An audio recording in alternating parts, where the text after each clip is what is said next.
নমস্কার, প্রিয়াঙ্কার সোম কিচেনে আপনাদের স্বাগতম। আজকে রইল ডালিয়ার খিচুড়ি।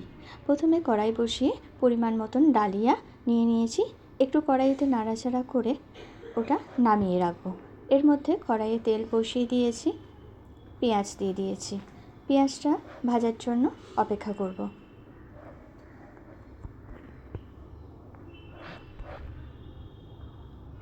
পেঁয়াজটা ভাজা হয়ে গেলে কেটে রাখা সব সবজিগুলো দিয়ে দিলাম। এর মধ্যে আছে গাজর, আলু, কুমড়ো। এরপর পেঁয়াজের সাথে সবজিগুলো মাখিয়ে নেব।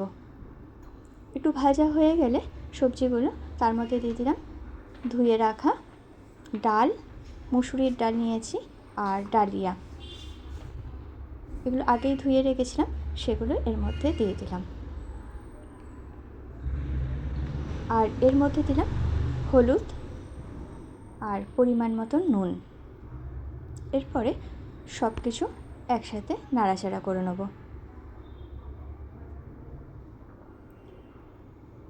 সব মোটামুটি নাড়াচাড়া হয়ে গেছে। এর মধ্যে 2টো কাঁচা লঙ্কা অ্যাড করে দিলাম আর পরিমাণ মতন জল দিয়ে দেব। ফুটে গেছে, ঢাকনা দিয়ে দিলাম।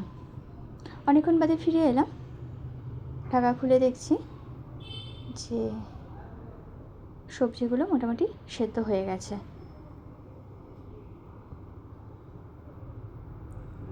এর মধ্যে 1 চামচ চিনি দিলাম স্বাদ বাড়ানোর জন্য।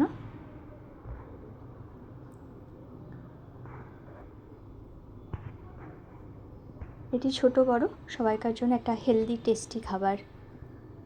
এর মধ্যে সামান্য ঘি দিয়ে গ্যাস অফ করে দিলাম। তৈরি হয়ে গেল ডালিয়ার খিচুড়ি।